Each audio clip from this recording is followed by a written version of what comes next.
Okay. Well, I,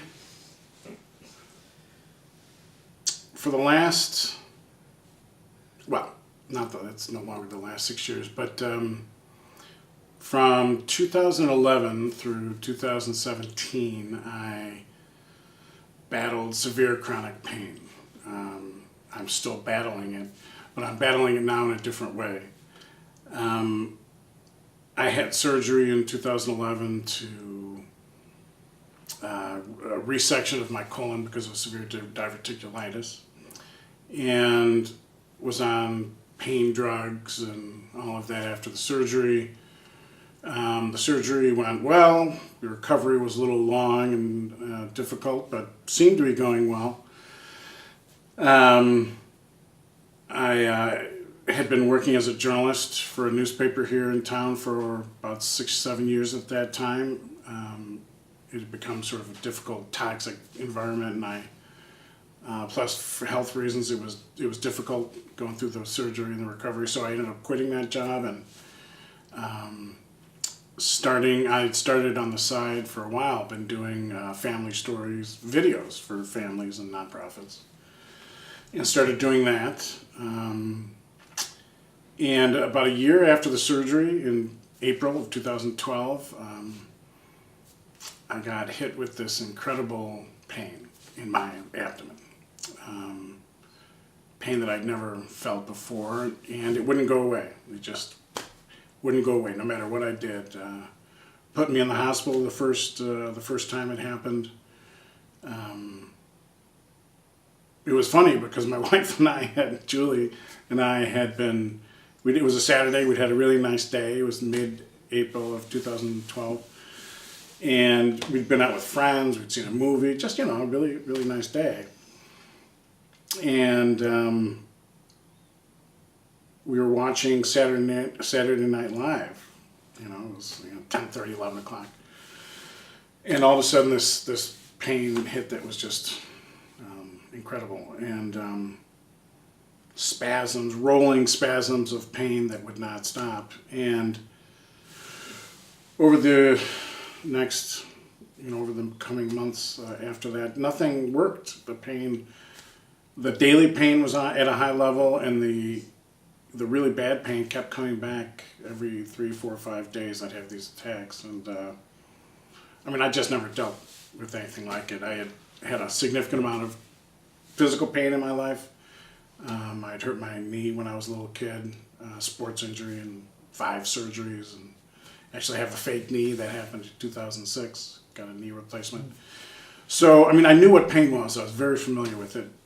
This was something I'd never dealt with, and it was unsettling and upending. It turned everything around in my life and in my head, I think, in my heart.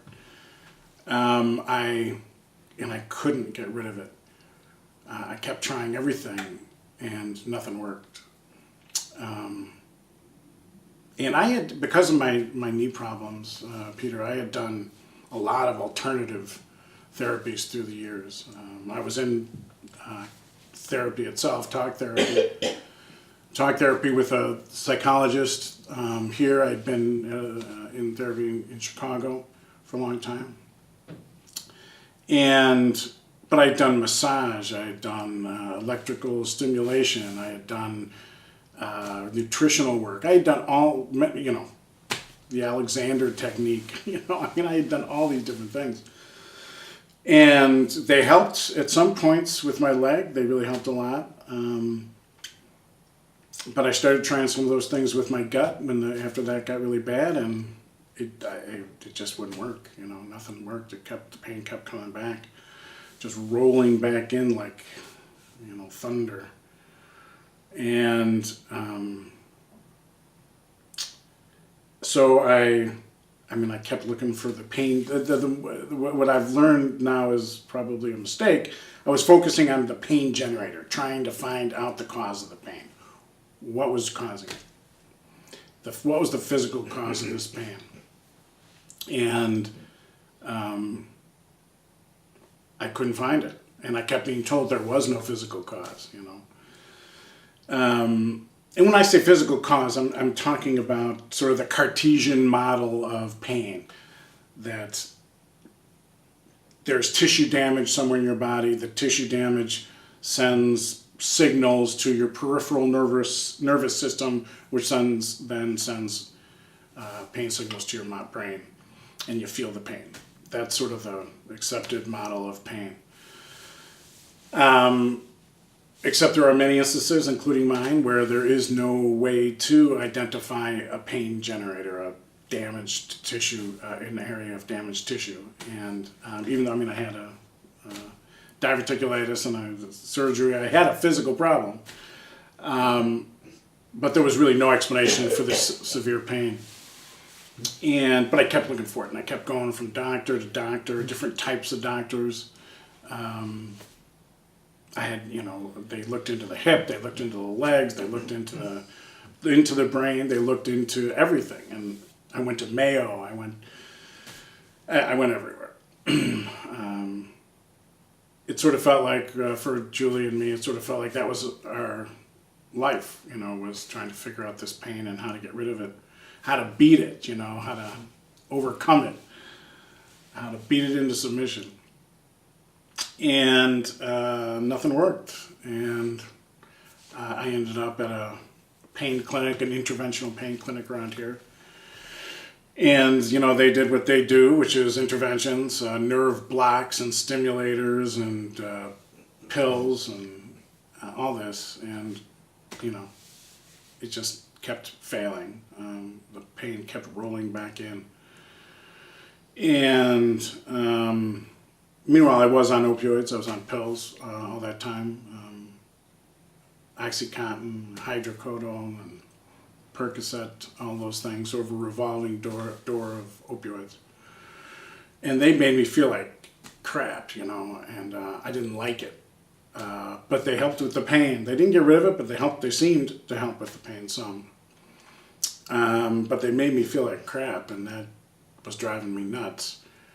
Because I'm sort of an energy guy. I'm a higher energy guy, a higher anxiety guy, which is not unrelated to chronic pain, of course. But this was taking that away from me, and I just didn't like it. So I kept trying different things. And, eventually at this clinic, they recommended that I get a fentanyl pain pump. It's sort of the last resort. Get a pump implanted into my back, which everyone kept telling me, everyone in my family, my wife, my friends, said don't do it, but I was sort of too far gone. I was already too far down the rabbit hole, and they said they would be able to, the approach was that they would implant it in my back in such a way, it was a new technology, they said, implanted in a way that the fentanyl would sort of bypass the brain. It would go directly into the pain signal path in the spine, and it would avoid the brain, that I wouldn't feel the tiredness that I felt on the opioid pills. That somehow this really powerful opioid called fentanyl would not affect my brain and my energy, and it would get rid of or significantly reduce the pain. So I had the pain pump implanted in February of 2014. And, for a while, it did help with the pain. There was no doubt it really did, at first seem anyway, to reduce the pain. It didn't get rid of it, and it kept coming back, but it seemed day to day to help me some. But within a couple of months, the pain was not gone, and the effect on my brain was incredible. I was a doped up guy trying really hard to live a normal life and have a normal relationship with his wife and his family and friends, and I just couldn't do it. It was like it was robbing me of energy and of will, is what it ended up feeling like. And the way that, Peter, that it manifested itself, this sort of soul-killing, energy emptying process, was I would fall asleep all the time. I could be sitting in public, in a very public, loud, noisy place, and I would fall asleep. I like to go to the horse track sometimes with my friends, and I actually was at the track one time and fell asleep. I mean, I remember my buddy being just disbelieving. How can you fall asleep here? And yet I did. It was, I mean, I could feel it like pulling me down, the opioids, that dark sort of narcotic sleepiness was pulling me down, and I could feel it. And sometimes, I welcomed it. I'm not going to lie. Sometimes I was really tempted to just let it go, and but I didn't want to, and Julie didn't want me to, and there was just something somewhere inside me that said you can't give up. You can't let it pull you down all the way. But it felt like at times that would be the wisest course. And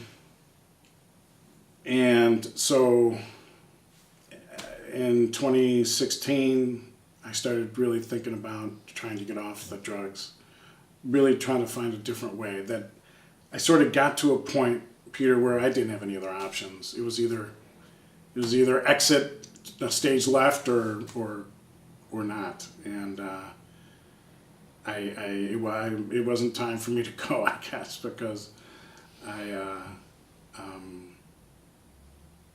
decided to find a new path, and I had to get off the drugs. They were killing me, straight up. The opioids, fentanyl, they were robbing me of everything. And so I decided I had to get off, and it was terrifying. It was absolutely terrifying. The idea of the pain coming back, continuing at a higher rate, coming back really strongly, really powerfully, was just scared the shit out of me, frankly. But it was, it was a choice. It was a choice between living and dying, essentially, and I chose to live. And even if it meant being in more pain, it was better than the way I felt. I got to a point where I realized it was either that I preferred to be in pain, but to be clear-headed than to be this sleepwalking mess. And so I contacted a doctor.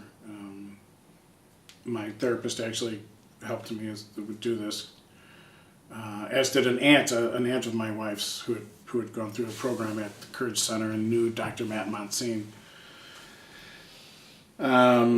And so I got in to see Dr. Monsine in February of 2017, and right at the beginning of February, and within a couple of weeks was working with another doctor to wean off the fentanyl pump, go through withdrawal. That process took about 2.5 months, and it was hell. It was scary, and I was in withdrawal. I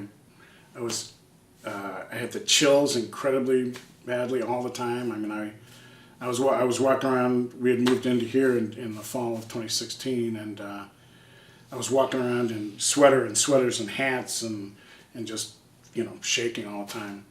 It got worse at night, of course. I didn't sleep for days on end. There was one point it was like 8 out of 9 days I barely slept. And so, I remember I was on a clonidine patch that is supposed to help with withdrawal symptoms. And at the worst point of the process of weaning off, the worst point of the withdrawal, it may have been, this is March 13th of 2018, it may have been about a year ago right now, in fact, that it got to be the worst. And I called one night, the doc's office I was working with, And I said, is there anything else? I'm going nuts. I can't sleep. I'm chills. I'm anxious. Is there anything you guys can do? And they said basically no. There's nothing we can do. You just got to tough it out. But they said if you if you start hallucinating, go to the ER. I did not want to do that because I sort of figured what that meant, and I later confirmed that they would have put me in the psych ward. And I guess pride told me not to do that, even though I actually did hallucinate a little bit, but I did not report it. I was sitting on that couch over there one night, probably about 3 a.m, watching Bones. There was a TV show called Bones that I really liked, and I was watching it and half awake, and I saw purple elephants come through those windows. Purple and pink. They just were like marching around, and I was like, holy crap, this is sort of funny. But I did not tell the doctors about it. And though the thing is, here's the thing. Almost immediately when I started weaning off the fentanyl, despite the withdrawal symptoms, I felt better.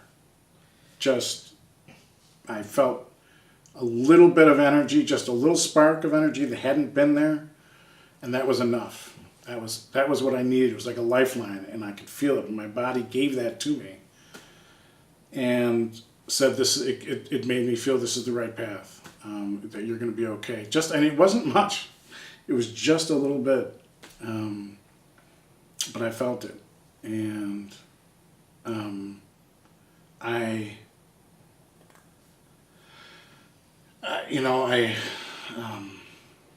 that was enough to keep me going through what was a very difficult process. And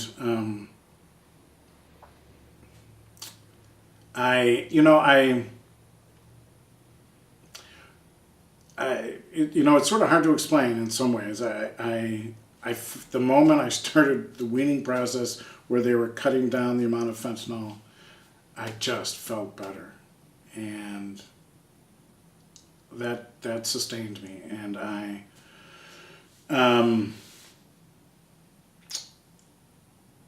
in late April of last year, it was Easter. I was brought up Catholic, and most of my family still is. My mom and stepdad are, and they came here last Easter they came here for Easter last year, and my mom and stepdad stayed here. And it was sort of at the tail end of the weaning process, the official weaning process. But I was almost at 0 fentanyl, and I was we went out. There was much family here, so we were doing things on that Saturday. I'd had a terrible night, didn't sleep much the night before, so I was tired and a little cranky, But we went out, did a couple of things in the afternoon with my family, and one of the things was we went to this.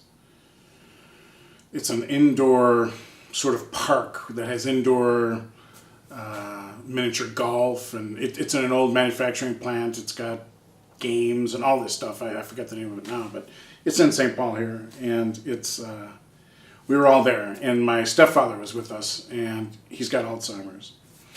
And a year ago,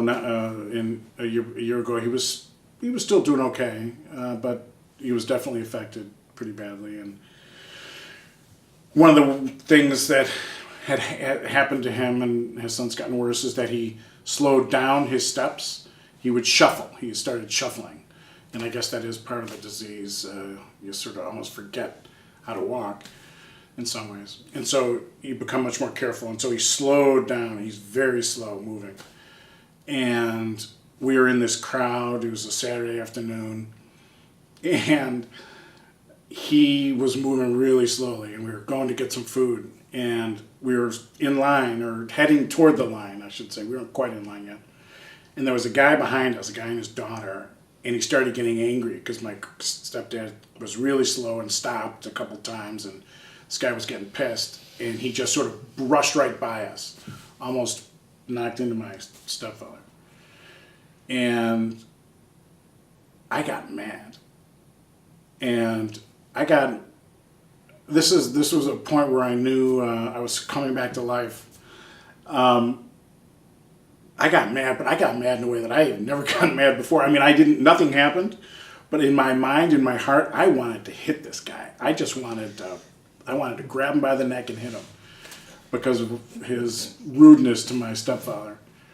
And that's really not me, you know. But boy, I wanted to pop that guy. And it was everything I could do to restrain myself. It really was. And which was just, you know, very unusual. And then, well, I mean, what that is it was just, I was starting to feel things again. And it's like a rush, a rough flood of water coming in that's too much, because things are starting to come back that had been numbed, that had been half asleep.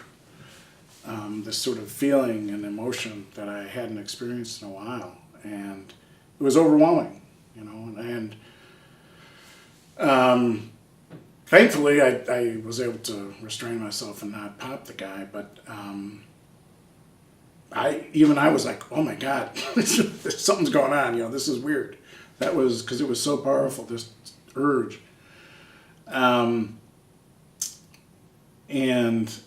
And just about half an hour later, or maybe not even half an hour later, my stepfather, who's a sweet, gentle, lovely man, my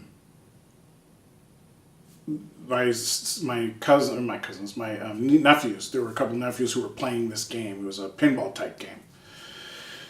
And they were excited and having fun and over there doing it, playing this pinball game. And my stepdad saw it. And now he was a surgeon. He was a OB-GYN doctor, and he was a surgeon. And so he very high hand-eye coordination, very dexterous. You know, his dexterity is very high still, even. He has these huge, you know, hands. And he saw this, and he sort of slowly shuffled over there, and he was just standing in the back watching.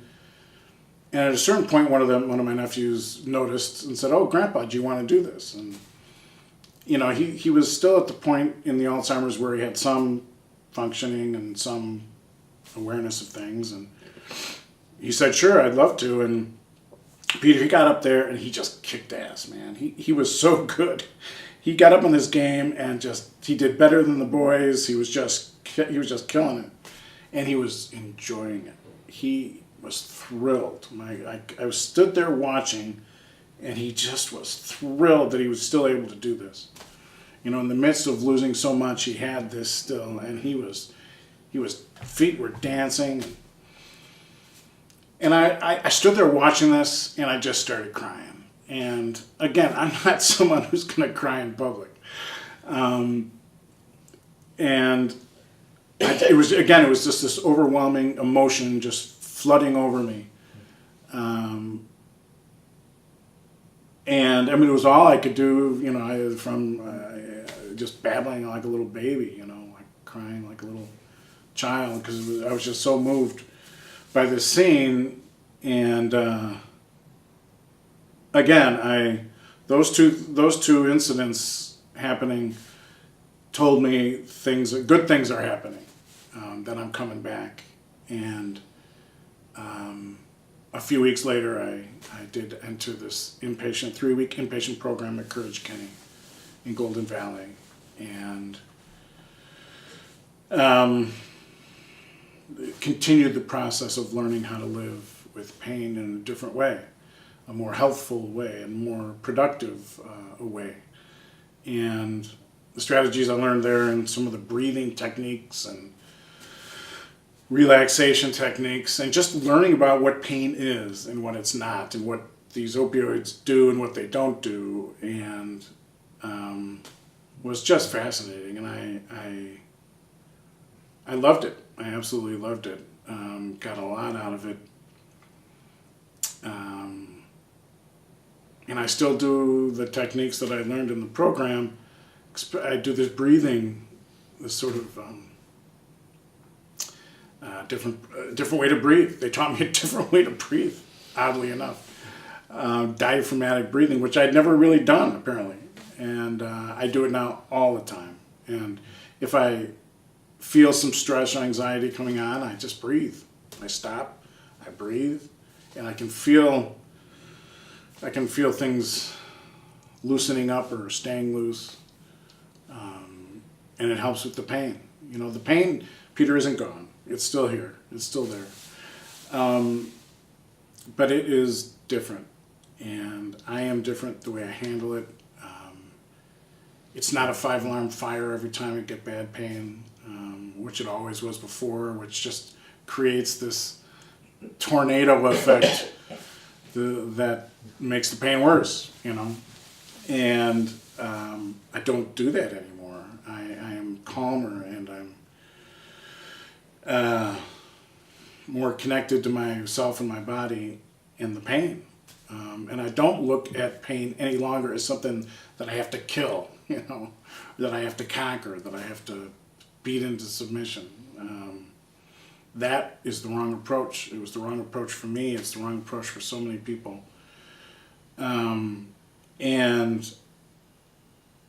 so I you know, it's been almost a year now, and I'm still sort of in shock that I am not in pain like I was. I mean, there's a fundamental difference to the pain and to the way I deal with it and to my quality of life. It's, you know, the getting off the drugs and going through the program saved my life, just straight up, no doubt about it. And I got the pump removed in last August. And I am,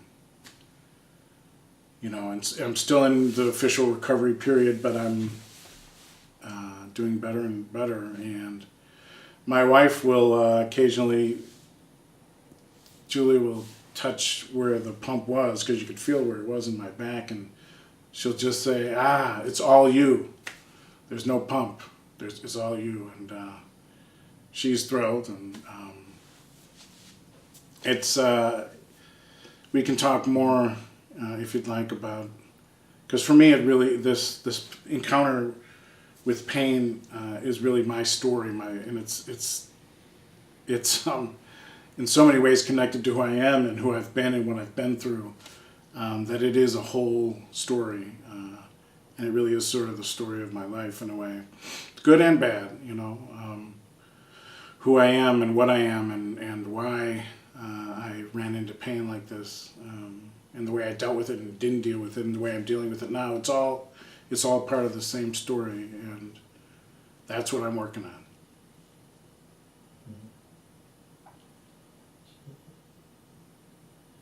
So, I mean, one thing I heard is that you were familiar with a lot of alternative strategies for handling pain before this thing happened. Mm-hmm. And those strategies didn't work for you with this bout of pain. Yeah. What were there different strategies at the Courage Center, or was it a different attitude, or were you in a different place? Why did it work? Why did you trying alternative things not work before, but a bunch of alternative approaches did work later? Do you have any light on that? No, that's a good question, Peter. I think, well, a couple of weeks after I got out of the program, I was standing in my kitchen, actually, with my wife, with Julie and I. We had a friend over, Nancy, who's she's a psychologist, actually, and a close friend, and she was asking me, you know, how I was, and I said to her, what I have learned, I have to do what the Courage Center really encouraged was, in a sense, I am starting over. I am recalibrating, resetting, starting over in a way that I just never have. And I feel like I'm building up from near zero in some ways. Like with exercise, it's an important part of this whole process. And I have always been someone who's exercised. I've swum. I've been a swimmer a lot because of my leg, my bad knee. I haven't been able to run and all that. And riding bikes is something I could do. And so I would try that. And I did this several times during the bad pain period. And I would do it too much. I would do it too hard. And it would just make the pain worse. And it would cause this downward spiral. And at the Courage Center, they encourage you to start over again and start slowly and build up. And like the way I breathe, they really taught me to breathe differently. And that is so essential. It was like I was learning how to live again in a way, learning how to breathe again, learning how to exercise differently.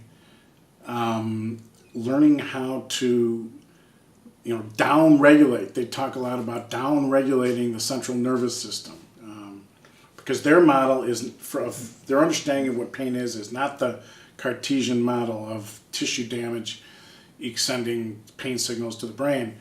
It is more about the central nervous system and the upregulation of the central nervous system, causing basically the brain to light up with pain signals, even if there isn't pain, even if there isn't tissue damage.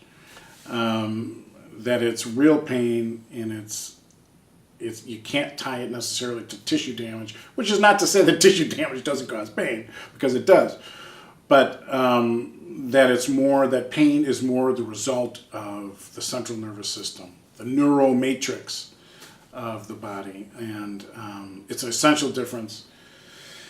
And in some ways, I'm relearning what pain is. I'm relearning not who I am, but how I am who I am.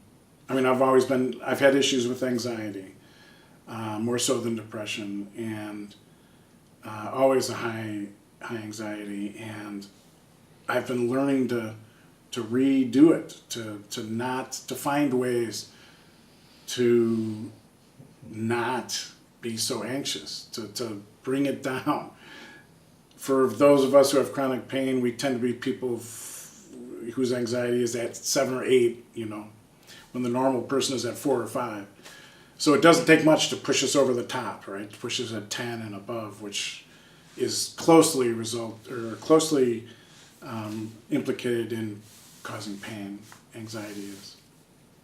And so I've had to learn how to deal with anxiety, learn how to approach the world differently so that my anxiety isn't consistently at 8, to bring it down to 4. And so in many ways it's beginning again.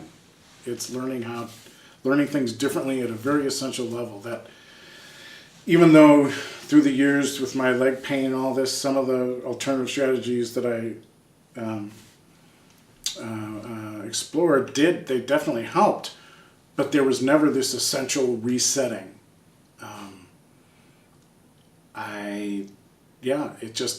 Parts worked, but to get this pain under control, I had to restart it. I had to redo everything, and that's hard. That's hard to conceptualize.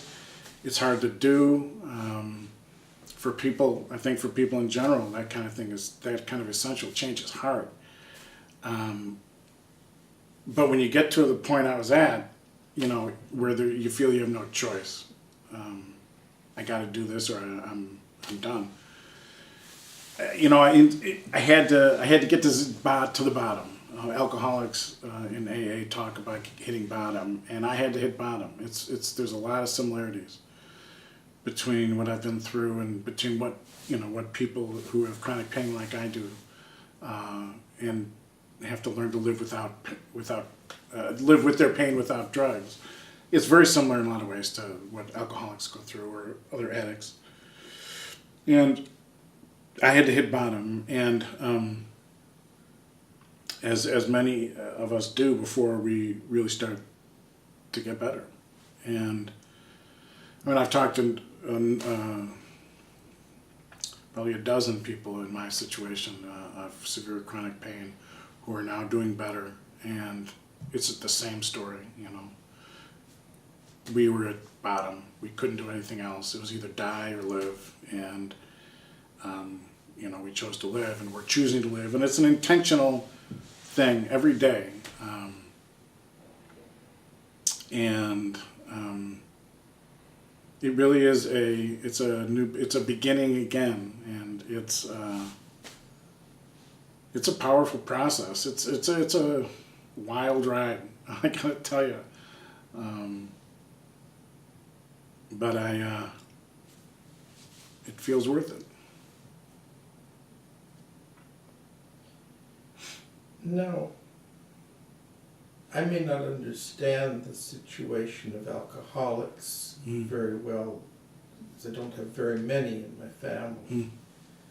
But one picture I get is that when you decide you have to change, there are a lot of resources that are approximately on the same level.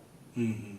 At least that's what people who have made a change tell me. That, you know, it isn't a matter of finding the right meeting so much as going to a meeting and keep going to a meeting. And, you know, it's not a matter of getting the 12 steps, you know, refined. They're pretty good. And they work for a bunch of people, and they'll work for you if you walk through them. I mean, there's a great deal of faith.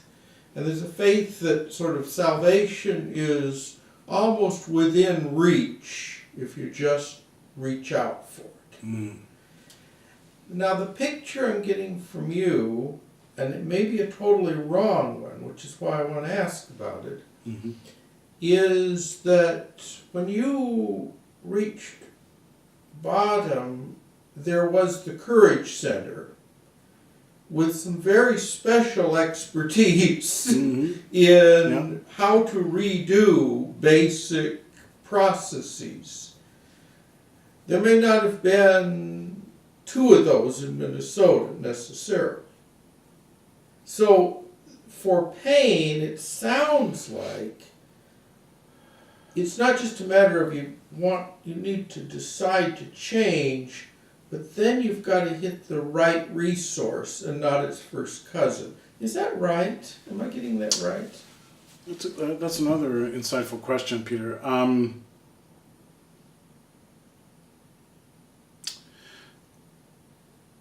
I'd say yes and no. I'd say, you know, the first change, the first help comes from me, you know, and it has to. It has to come from the person. You've got to be ready, because anything like the Courage Center and anything like it, it's hard. There's no magic bullet. There's no magic pill. There's no magic prescription. What they do, and they do very well, is they throw a bunch of things at you over this 3-week period. And you figure out what works. With them, you work with them, and you figure out what works for you. And it's individual, it's different for everyone. The strategies that I lean on are strategies other people don't. They have other things that they do. There isn't a 12-step program in that same sense. There is, in some ways, it's it's about education in some real ways. Learning about what pain is and how it really works in the body. It tells you that, first of all, it's not your fault. It's not just in your head. And it's not tied to tissue damage. It's not tied. It is, in fact, not tied to the old model of what we feel pain is. It's not tied to a pain generator that you can, like surgeons will always tell you, oh, I can go in and fix that. And if there is no pain generator, I can't do anything for you. it's I mean, that can be part of it, but it's not. If you're dealing with chronic pain, you're basically dealing with things that are outside of that definition of pain. And so what the Courage Center, and there's the Mayo Clinic has a program, that you can argue about which is better. Mayo has one. There's one up in Duluth. But there are very few pain centers that rehab-based pain centers in the country. There are a lot of interventional pain clinics where they do all these procedures and make all this money, where they put in the pain pumps and they give you all the opioids, which is part of a broken healthcare system that we can talk about as well if you'd like. My opinions about that, but let's just put it this way: in the 60s and 70s and 80s, there were a lot of pain clinics like the Courage Center throughout the United States. 2,500, I think, is the number I've seen, and where they cognitive behavioral therapy, pain management, physical therapy, sort of the wellness approach to your life and to pain and chronic pain. And then in the late 70s, early 80s, the MRI came out, which started changing things. Because all of a sudden, it's a wonderful diagnostic tool, the MRI. All of a sudden, doctors can see things in the body in a way they never were before, so they can say, all right, there's the pain generator, and I can fix it, So for people in particular with back problems, that's when the huge increase in back surgery started, when the MRIs started coming out and started giving physicians the ability to say, okay, I see something and I can fix it. Of course, as we know, or I don't know, maybe you don't know, the numbers are 1/3 of back surgeries help, 2/3 don't. 1/3 help, 1/3 do nothing, and 1/3 actually hurt the person. But they started increasing exponentially when the MRI came out. Heart issues because of MRI and other things. Again, there used to be a ton of cardiac rehab clinics out there. That's the way you dealt with heart problems. That started changing as well. To where today there's basically none out there. There's none. You go under the knife. You take your pills or you go under the knife. Those are the options now. And yet the only things that have really been proven, empirical data, scientific empirical data, the only things proven over the years to really work is cardiac rehab. And we don't do that anymore in this country. Those have disappeared. Pain clinics started disappearing. And then what really pushed them out was in the mid-90s when Purdue Pharma started marketing oxycodone and opioids as a method, as the answer to treat chronic pain. For years and years, doctors were very careful about prescribing opioids because they were addictive. It was just common knowledge.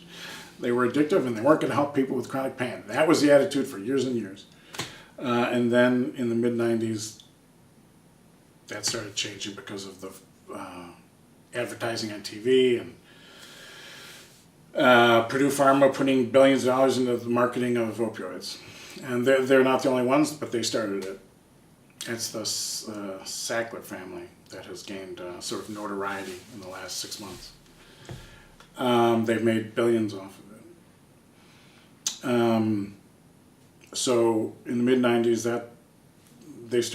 doctors started prescribing opioids. And do you know that what they started using as the proof, one of the marketing tools for the effectiveness of opioids and how they were able to assure doctors that they weren't addictive?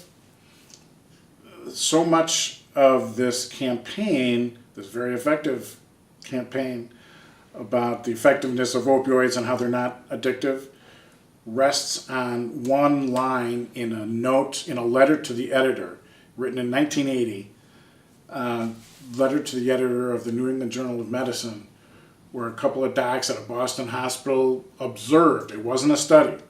It was not a study. It was an observation, a chart review almost, basically, of a bunch of patients coming from the ER that they had dealt with, where they said, yeah, it doesn't really look like they're getting addicted to opioids.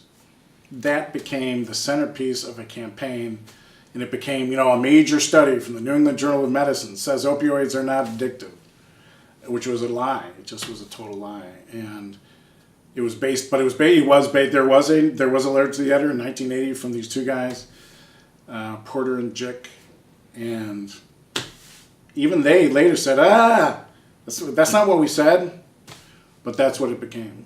And that was what a lot of it is based on. And a lot of the problems, the horrible problems that we're having now with opioids and with the overdoses from opioids, that's how it started. And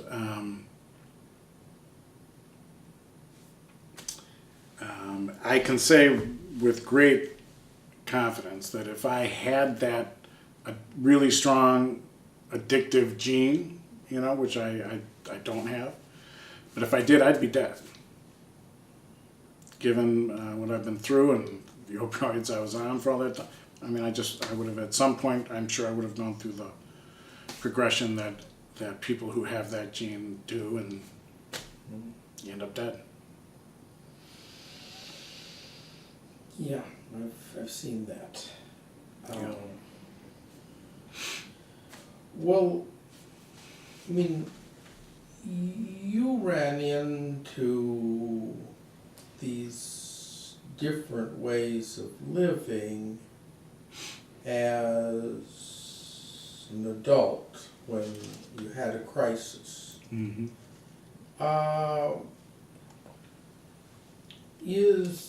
Are you imagining, do you think is it possible that people could run into these ways of living as children or young adults before they have a crisis, and maybe head it off, or at least have some ideas about what to do about it if it hits? Oh yeah. I was just yesterday actually interviewing a doctor who's associated with the Courage Kenny as research for the book. And we were talking about this. And because I said, what I was just saying to you, that basically I've observed, and in talking with other people with chronic pain who've been through the program at Courage Kenny, we hit bottom. And that's what causes us to change. And it took that much. And, there's a part of me that's ashamed, frankly, that it took so much to get me to that point. But that's what it took.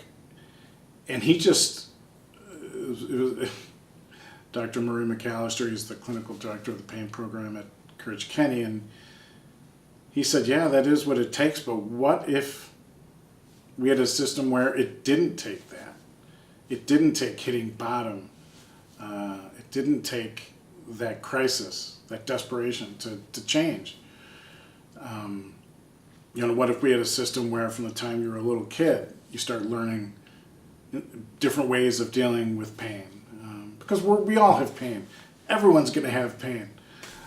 Some of us get chronic pain and really bad stuff, and some of us don't, but everyone has pain.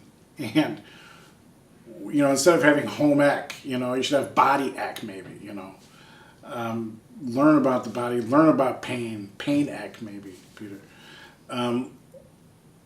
Learn how to breathe differently.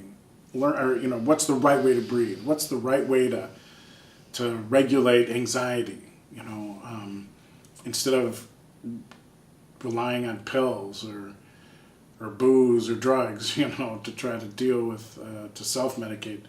Maybe we can self-regulate without self-medicating if we learn these things from the time we're kids. I imagine kindergarten, just start right away. Here's a different way to look at your your body and the pain that you're gonna feel.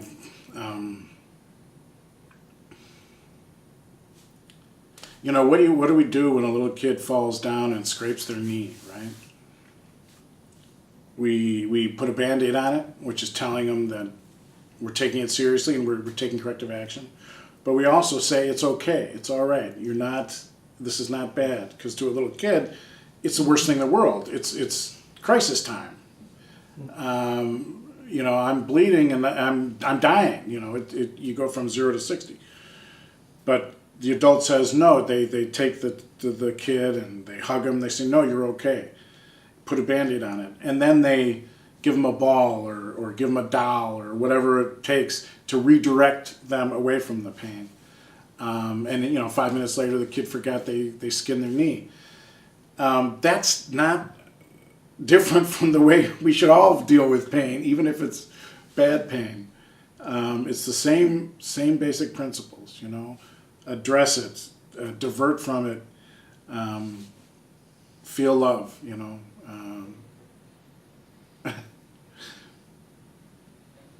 When I have pain now, my wife will tell me that she loves me. She'll take my hand and say, I love you. And that's really, really powerful, and it helps just to hear that. And John, if we can put together a system, reform our system, which has gotten so off track. If you think of it from just a financial perspective, how much money that would save, how much money a better approach to pain would save the United States a year. You're talking billions of dollars. You want to reduce the deficit? Change the way you deal with pain from the very, very small, from the time we are very small. If we taught things differently, our healthcare would be different. Yeah.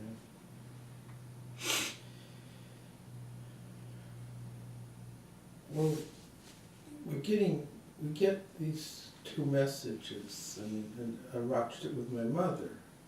I mean, she was really good at handling pain. She did everything right. Yeah. And she also didn't want to die prematurely. Mm-hmm. So basically she's saying to her doctor, is this something I just have to live with, or is this a sign that some system is failing, Right. in ways that something should be done? Right. And that was a hard thing, and sometimes the doctor would, I think in her case, the doctor more under than overreacted. Because she was so good at at taking an aspirin and going masking in some ways, yeah. Yeah. But we've gotten, I can find within 20 minutes the 7 signs of a heart attack and the 14 signs of dementia and the 32 signs of skin cancer on the internet. And all of those are, if this happens, see the doctor. Well, if you responded to all that stuff, your anxiety would be through the roof, and on top of it, dangling from it, yeah.